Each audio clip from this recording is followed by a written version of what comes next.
Good afternoon, Bill Paul here with Logic Talent, and second week we have our friend now, Mitch, right? Our great friend Caitlin Murphy, who is the CEO of Global Gateway Logistics down there in St. Louis. And so we're going to pick up where we left off last week. And last week we were talking about women in logistics, and Caitlin gave her story, which is an amazing story, and the feedback was great. And so a couple of questions. So Caitlin, what advice would you give to young women looking to get into the logistics business today? Sure. So I would absolutely advise young women interested in logistics to seek out apprenticeships and internships at a really young age. So when they're in college, even when they're in high school, if they're looking for a summer job, I would be aggressive enough to even say, is there anything I can do? Any support work, any tracking work? And so absolutely, I think without a doubt, the best way to get into the field is through direct experience. And so putting yourself out there, even if a company doesn't have it posted on their websites or their job availabilities, I would just seek out companies and research companies that sound interesting to you and seek those opportunities out. So I would definitely start that way. Really, I know we touched on this a little bit last time, but because a lot of universities and higher education don't really have a thorough, in-depth, global logistics program. They might have a supply chain program, but that just touches on global logistics. It's really going to be important to gain that education through something like an internship. You can definitely take online courses without fail. Those are helpful, but I definitely would advise taking a bigger chunk out of the education piece with hands-on experience. Yeah, that's and I think you mentioned last week that you would love to start an internship program. Yes, yeah, an apprenticeship program, really to open up the field of global logistics to men and women that are interested, that really don't understand the industry or what it entails. We would love to set up an apprenticeship program that typically would last, 6 months to a year, where we can run the gamut with them. We can teach them about these terms in the field of freight forwarding and teach them about best practices as well. Fantastic. Excuse me. So my second question is, if you could have a mulligan, do you play golf? I love golf. I play golf. Yeah. Are you a very ethical golfer? Does that even exist? Okay. Good stuff. So if you could have a mulligan, is there anything that you would change? If you could go back in time, is there anything that you would change or do differently to what you did? And if so, what would it be? In terms of my logistics career, right? Yes. Because there's a lot outside of career too that I'd take a mulligan on, but so within logistics, yes, in terms of your logistics career. Yes. Sure. So within logistics, it's quite interesting because my answer actually is surrounded around women. When I started out in this industry, I saw other women as such fierce competition. And if I could do it over again, I think that I would really bring forth way more empathy and relationship building with other women from a very young age and from a very entry level age. I think I felt so much pressure to really advance in the field of logistics in my career that, if you weren't going my way, then, we're gonna butt heads. And so, I think that now that I've gained some wisdom in this career and just as a working professional, I wish I could go back and be a little bit gentler to a lot of the women that I worked alongside, and to really offer them the support that I think that they needed, that they weren't getting anywhere else. I definitely feel that I didn't fully give that until like halfway through starting out my career in logistics. And so the first 5 years, I wish I could go back and really tailor those relationships and almost connect with the women so that we were a force at each company instead of a force working against each other sometimes. So you feel you were in competition with everybody you worked with, all the women you worked with, as opposed to being a team. And probably, do we see that with guys more? Do we see guys banding together more to advance themselves? Or, do you think that's, is that a gender thing? Or is it just you and your personality and the drive and the passion that you had, that it was going to be your way or no way? I think it is a gender thing, but not in the way you presented. So I think because males generally hold a lot of those upper management positions, Yep. they don't have this need to band together. They've already gotten there. So I think for a lot of women in entry level logistics positions, I wish that they would band together more and come to upper management together as a whole at some of these much larger freight forwarding organizations and say, hey, what is the path to leadership that women hold here at this firm? We would all like to maybe start a committee to really help provide feedback. So, I mean, there's so many advantages to women banding together in logistics in order to kind of create and trailblaze almost, I would say, at a lot of these companies. It's good to hear. And, in fact, I have heard now of women doing exactly that in certain organizations. Some of the organizations we work with, I've heard of women doing that. And obviously, it's very, very much supported from the top. So, we're starting to see some change. We need to see a lot more change, obviously, but we're starting to see some change. But I still think it's people like you who are going to be, the architects of that change. And, the voice that you have,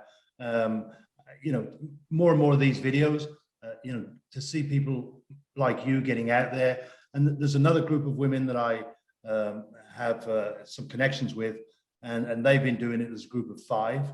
And sharing their stories rather, and it's been really, really fascinating to hear, the struggles they went through, and the struggles of being, the working mom, and the struggles of being a woman in logistics and being heard. But now we're starting to see some more organizations that are recognizing women in logistics. But and then when we see something encouraging, and then we see something incredibly discouraging. I read an article this week about the air cargo industry and a conference they had or were having, and 15 of the 16 speakers were, does anybody want to guess? Yeah. 15 of the 16 speakers were men. So it's frustrating, definitely. How can that have any kind of universal appeal if 15 of the 16 speakers are men? Those are the things that have to change. Absolutely. Let's Bill. have at least, is somebody telling me that there are not, 8 women in air cargo that could not have been presenters or speakers at that panel? But it also shows, the air cargo industry, that is the quintessential all boys network. And so maybe people are encouraged that, one woman broke through to be a speaker of 16. I think that's horrendous. And I think that, I'm definitely calling them out on that, and have called them out on that. So I'd love to see some changes there. So yeah, I agree. And it's honestly industry-wide, Bill. There's so many conferences that I go to, and it almost put like a pit in my stomach when I was sitting at this amazing conference with great content, and the only panel of women was up there talking about what it's like to be a woman in logistics. And I'll reference back to what I said in our last session, that enough already. I mean, we've talked ad nauseum about, the struggles of women in logistics. Yeah. I would almost argue we don't need to hear anymore. We need to start forming action. And I think some of that action is, let's see a conference where there's just as many men as there are women speakers on the topics that they're subject matter experts on. I'd love to get on, a stage and talk through ocean freight pricing, what it's been like to be an NVOCC in the middle of this chaotic post-pandemic market. And so, I would honestly turn down opportunities that come through the door for me to speak on stage just because I'm a female about being a female in logistics. Because Great. if you're going to have a female on stage, let her talk about what she's great at. So lesson there for Bill and Mitch as well, that we need to have you on future sessions, future podcasts, talking about the things that are impacting the industry today, and not just being, a woman in logistics. Yeah, no, it's I would love to. And I think, bringing light to a lot of topics like this, though, it is important. I mean, it's important because there still are a lot of people that don't realize that, it's a male dominated industry. I think a lot of the times when people hear the term logistics, they think trucking, and they think, oh, well, I see more men driving trucks than I do women. They have no idea that there's this vast universe within logistics. Yeah. That's fantastic. Mitchell, so what have we got lined up for next week? Clearly, we have to have Caitlin back. I don't know if we can get Caitlin back next week, but clearly we need Caitlin back to talk on some of these other subjects, and it'd be great to hear what the struggles of trying to move freight today, trying to get freight delivered today, et cetera, et cetera. So, Mitchell, your thoughts? Well, I mean, I definitely want to, and I would like to have Caitlin on. I think, or I believe that her input has been very valuable, especially to our listeners. I think that that's really important to bring that point of view as well to our viewers, because I believe that she has traveled a road that we have not traveled. And I'm fascinated by it. I'd love to listen to some of these things. One of the things that really got to me was when Caitlin mentioned that she gets that knot in her stomach just before even going into some of these conferences. That's a barrier that we need to try to figure out how to resolve. That's the worst feeling, because when someone has that, I've had that also. You go in with such a defensive mechanism, and everything that someone says is just so hyper sensitive to it.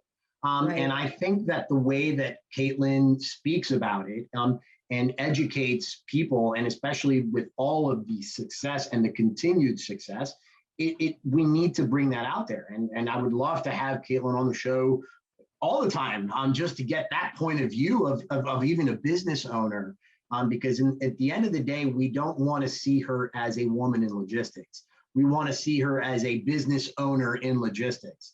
And that's something that we should all break down together.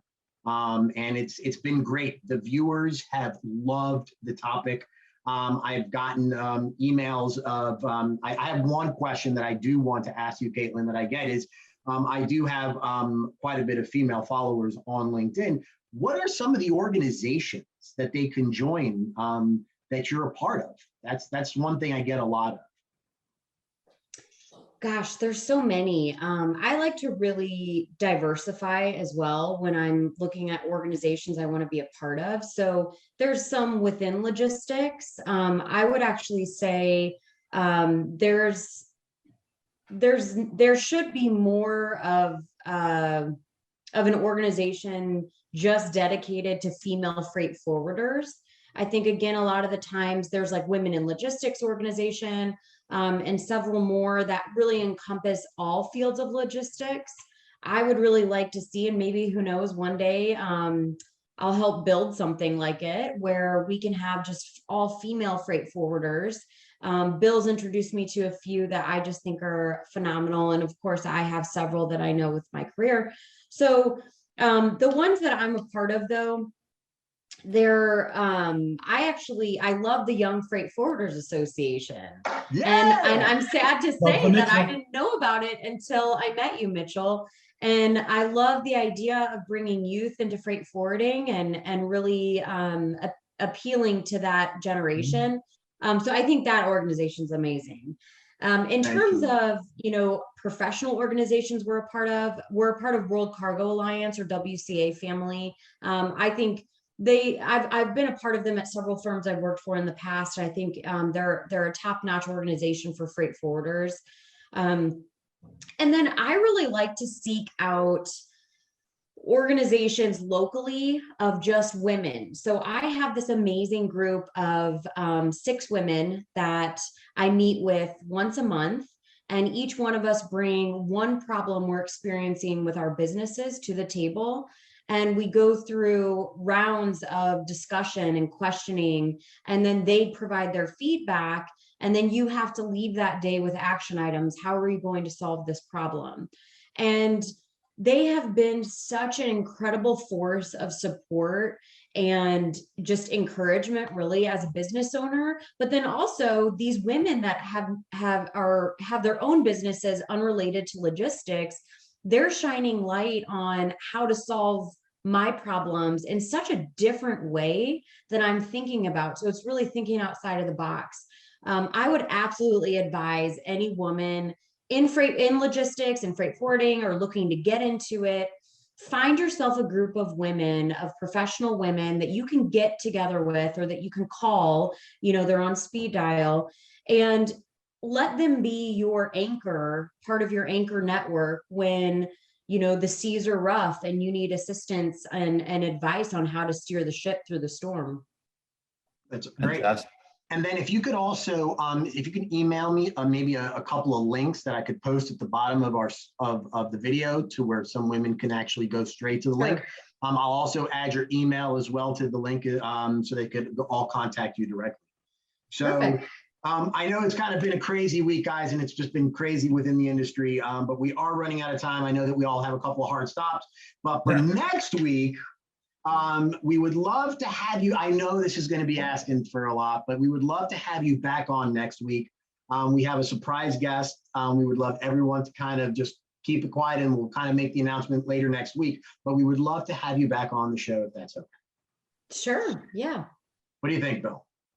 I think there's nothing like putting somebody on the spot when they're on the camera. Yeah, right. I think it'll be. What's she going to say? No. Yes. All right. So, but the one thing that we all did get out of this, at least I got out of this, is that we have to try to break down this barrier of seeing ourselves. And maybe we do something to where we have people within the industry donate, and we start to create an organization with a GoFundMe page. I think that we are the people that could start that kind of a movement, and I think it's a good time for it because we are important people, and we've always been, but we're mostly needed now.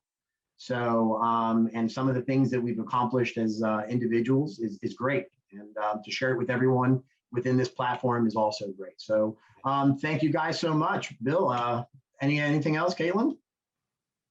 No, thank you guys so much. I really enjoyed being on the show, and I hope to also see more women on your show as the topics expand and as you guys kind of walk through the muddy waters in logistics right now. 100%. Could not agree more. And everything you said today, very much taken on board, and that's definitely going to influence the show going forward. Thank you very much. Of course. Okay, guys. Well, that will be the end today. So everybody have a wonderful day. You too. Bye. Bye. Bye.